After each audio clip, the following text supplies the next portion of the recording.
Hello students. So today we are going to start our new chapter, a new unit, that is unit number 3, that is perfect competition.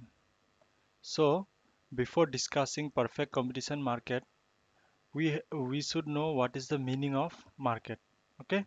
So in economics, market refers to all such systems or arrangement that brings the buyers and sellers in contact with each other to settle the sale and purchase of goods. It does not refer to any particular place. Okay, so market मतलब क्या है? तुम्हारा ऐसा एक system जहां पर buyer और seller एक साथ होते हैं और किसी भी मतलब एक पर्टिकुलर चीज होता है उसके ऊपर वो प्राइस निर्धारण करते हैं। ठीक है, मतलब कितना दाम होगा उस प्राइस को वो डिटरमाइन करते हैं। सो मार्केट होने के लिए किसी पर्टिकुलर जगह एक जगह होना पड़ेगा, ऐसा कोई बात नहीं है। ठीक है, और मार्केट तुम्हारा क्लासिफाई किया गया है कंपटीशन के बेसिस पे। ठीक है, तुम्हारा कंपटीशन के बेसिस पे मेनली दो टाइप का मार्केट क्लासिफाई किया गया है। फर्स्ट है तुम्हारा परफेक्ट कंपटीशन मार्केट और नेक्स्ट है तुम्हारा इम्परफेक्ट कंपटीशन मार्केट। ठीक है, इम्परफेक्ट कंपटीशन मार्केट में तुम्हारा और तीन टाइप का मार्केट होगा, जो है तुम्हारा monopoly market, monopolistic competition market और ओलिगोपोली मार्केट। सो इस चैप्टर पे हम डिस्कस करेंगे परफेक्ट कंपटीशन मार्केट। ठीक है, नेक्स्ट यूनिट सब में हम डिस्कस करेंगे इम्परफेक्ट कंपटीशन मार्केट। सो अभी what is perfect competition market? ठीक है, सो perfect competition market is a form of market where there is a large number of buyers and sellers selling homogeneous product at a price which is determined by the market forces of demand and supply. And an individual buyer or a seller has no control over price. ठीक है, so perfect competition market क्या है? जहां पर large number मतलब बहुत सारे buyers and sellers होंगे और एक होमोजेनियस प्रोडक्ट होगा। ठीक है, मतलब आइडेंटिकल कुछ सामान होगा एट ए और price will be determined by market forces, that is demand and supply. Perfect competition होने के लिए क्या चाहिए? Large number of buyer and seller चाहिए, एक होमोजेनियस प्रोडक्ट चाहिए, that is identical item, and the price should be determined by market forces. ठीक है, और यहाँ इस टाइप के मार्केट, परफेक्ट कंपटीशन मार्केट पे तुम्हारा एक सिंगल बायर या फिर सिंगल सेलर प्राइस को कंट्रोल नहीं कर सकता। ठीक है, उसका कुछ कंट्रोल नहीं होगा। ठीक है, so there are various features of perfect competition market. ठीक है, the first feature is large number of buyers and sellers. The number of firms or and buyers is so large that an individual seller cannot influence market price by increasing or reducing supply of its product. ठीक है, for example, there are many paddy farmers in India individually having no influence in the market. ठीक है, तुम्हारा suppose बहुत सारे farmer है जो potato का प्रोडक्शन करते हैं, पोटैटो फार्मिंग करते हैं। जब वो मार्केट पे आते हैं तब क्या होता है? बहुत सारे फार्मर लेके आते हैं। अगर कोई एक फार्मर नहीं भी लाएगा तो क्या होगा? वो प्राइस का कुछ मतलब इफेक्ट नहीं पड़ेगा। ठीक है, नेक्स्ट, क्योंकि उस बहुत सारे सेलर्स होंगे और बहुत सारे बायर्स भी होंगे। सो नेक्स्ट है होमोजेनियस प्रोडक्ट। ठीक है, product homogeneous means that product produced by different firms are similar in all respects, that is all firms sell the identical product। मतलब जितना भी सेलर्स है सब लोग क्या कर रहे हैं? एक ही चीज को बेच रहे हैं। ठीक है, मतलब एक जैसा चीज। ठीक है, it implies buyers do not have any preference for the product of a particular seller. मतलब बायर अभी सब सब जगह पर सेम चीज मिल रहा है। ठीक है, तो किसी से भी मतलब वो खरीदेंगे। नेक्स्ट है तुम्हारा freedom of entry and exit. ठीक है, तुम्हारा जो इम्परफेक्ट कंपटीशन होगा वहाँ पर तुम्हारा हम देखेंगे कि वहाँ पर रिस्ट्रिक्शन होता है। एंट मतलब बाजार पे एक एंट्री करने के लिए मतलब कुछ फॉर्मेलिटीज होंगे, ठीक है, वहाँ से छोड़ने के लिए भी कुछ फॉर्मेलिटीज होंगे, पर परफेक्ट कंपटीशन पे ऐसा कुछ मतलब नहीं है। कोई भी एंट्री ले सकता है, कभी भी एंट्री ले सकता है और कभी भी एग्जिट कर सकता है, ठीक है। नेक्स्ट है तुम्हारा परफेक्ट नॉलेज। तुम्हारा both buyers and sellers of the product are well informed about the characteristics of the product being sold by rivals, मतलब जो दूसरे लोग, मतलब उस प्रोडक्ट के ऊपर पूरा नॉलेज होता है, ठीक है, उसका कैरेक्टरिस्टिक्स के ऊपर, मतलब अभी ये सेलर कैसे बेच रहा है, वो सेलर कैसे बेच रहा है, ठीक है। एक ही चीज़ को अगर दोनों सेलर, अगर कोई तुम्हारा 10 10 रुपये में बेच रहा है, कोई 30 रुपीज़ में बेच रहा है, तो क्या होगा, वो बायर्स को ऑटोमेटिक पता चलता है कि उनको वो मतलब एक्सप्लॉइट कर रहा है, ठीक है। सो यहाँ पर ज़्यादा चार्ज नहीं कर सकते हैं। नेक्स्ट है तुम्हारा परफेक्ट मोबिलिटी। परफेक्ट मोबिलिटी का मतलब है इजीली मूवेबल, मतलब जो भी प्रोडक्ट होता है वो एक जगह से दूसरी जगह इजीली मतलब मूव कर सकता है, ठीक है। और sixth point is absence of transportation cost.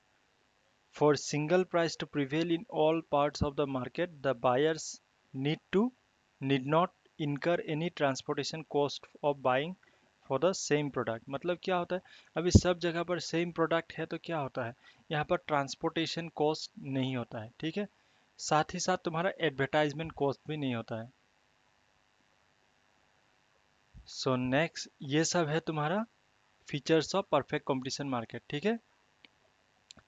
So first feature है large number of buyers and seller, second है होमोजेनियस प्रोडक्ट, थर्ड है freedom of entry and exit, fourth है परफेक्ट नॉलेज, फिफ्थ है perfect mobility, sixth है absence of transportation cost, and also you can include absence of advertisement cost, ठीक है।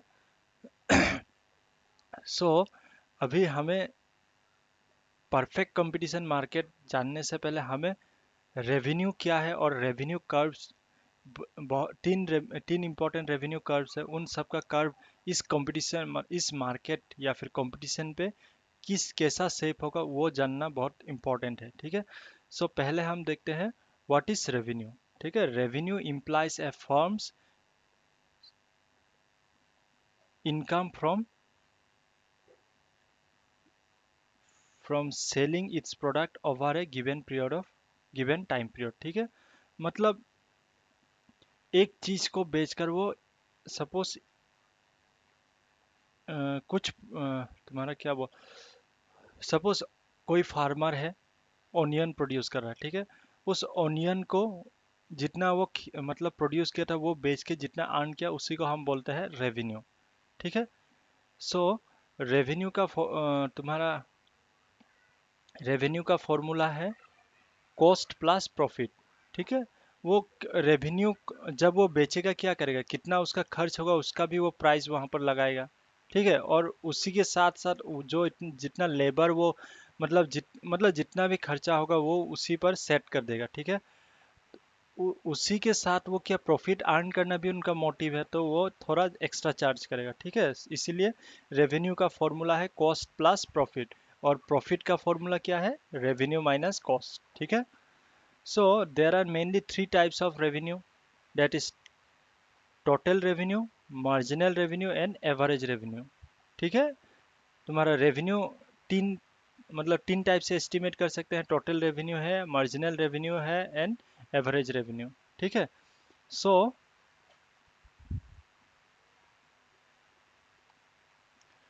Total revenue का मतलब है it refers to the total amount of money that a firm receives from the sales of its product. मतलब क्या है, जो वो जितना सामान वो प्रोड्यूस करे, उन सामान को बेच के जितना वो अर्न करेगा उसी को हम बोलते हैं टोटल रेवेन्यू, ठीक है। टोटल रेवेन्यू का फॉर्मूला है प्राइस इनटू क्वांटिटी सोल्ड, ठीक है। प्राइस इनटू क्वांटिटी सोल्ड, मतलब कितना प्राइस से बेचा और कितना सामान बेचा, उसी को अगर इंटू कर देंगे तो टोटल रेवेन्यू निकल जाएगा, ठीक है। नेक्स्ट है मार्जिनल रेवेन्यू। हमेशा याद रखना है, मार्जिनल बोलने से तुम्हारा चेंज चेंज कितना चेंज हुआ है, ठीक है। एक एडिशनल यूनिट बेच के उसको कितना और एक्स्ट्रा अर्निंग हुआ या फिर रेवेन्यू हुआ, ठीक है। It refers to the addition in total revenue by selling an additional unit of the product. मतलब सपोज वो अभी 3 केजी ऑनियन बेच के उसको 40 रुपीज़ मिल रहा था, ठीक है। तो अभी 4 केजी बेच के उसको 60 मिल रहा है, तो अभी एक एक्स्ट्रा बेच के उसको कितना मिल रहा है, और 30 एक्स्ट्रा मिल रहा है, ठीक है। मतलब तुम्हारा फॉर्मूला यहाँ पर क्या हो सकता है, टोटल रेवेन्यू एन, मतलब N N number of product को बेच के वो क्या कर रहा है तुम्हारा। सपोज वो टोटल रेवेन्यू सिक्स सिक्स को 6 बेचेगा उसके, और तुम्हारा कितना 6 यूनिट बेचा, ठीक है। पहले कितना बेच रहा था, 3 यूनिट। सो 6 - 3 करके जितना रेवेन्यू अर्न करेगा उसी को हम बोलते हैं मार्जिनल रेवेन्यू, ठीक है। और दूसरा टाइप भी है ये तुम्हारा del T R by del Q, मतलब change in total revenue by change in quantity sold, ठीक है। नेक्स्ट है तुम्हारा average revenue. So average revenue क्या डिनोट करता है, इट रेफर्स टू द, मतलब एक एक यूनिट सेल करने में उसको कितना पैसा मिल रहा है, ठीक है। पर यूनिट मतलब वो कितना अर्न कर रहा है, उसी को बोलते हैं एवरेज रेवेन्यू। और हमारे परफेक्ट कंपटीशन में एवरेज रेवेन्यू को ही हम डिमांड कर्व कहते हैं, ठीक है। इसको हमने प्रूव भी कर सकते हैं, ठीक है। यहाँ पर देखो A R equal to T R by Q, ठीक है। अगर पूछा कि so dot A R is equal to price, मतलब ए आर को हम डिमांड कर्व भी कह सकते हैं इन परफेक्ट कंपटीशन, या फिर प्राइस लाइन भी कह सकते हैं, ठीक है। प्रूव कर सकते हैं। देखो यहाँ पर A R equal to T R by Q, और टी आर इक्वल्स टू कितना था, P by Q, ठीक है। So relating the two equation we can write that AR equals to P by Q, TR के जगह पर हमने लिख दिया है P इंटू Q, और Q है, so Q कैंसल आउट होगा तो क्या रह जाएगा, P हो जाएगा। therefore AR will be equal to price, ठीक है। तो ये है तुम्हारा कॉन्सेप्ट ऑफ परफेक्ट कंपटीशन का फीचर्स, और ये सब रेवेन्यू कर्व तुम्हारा इंपॉर्टेंट है, ठीक है। So thank you.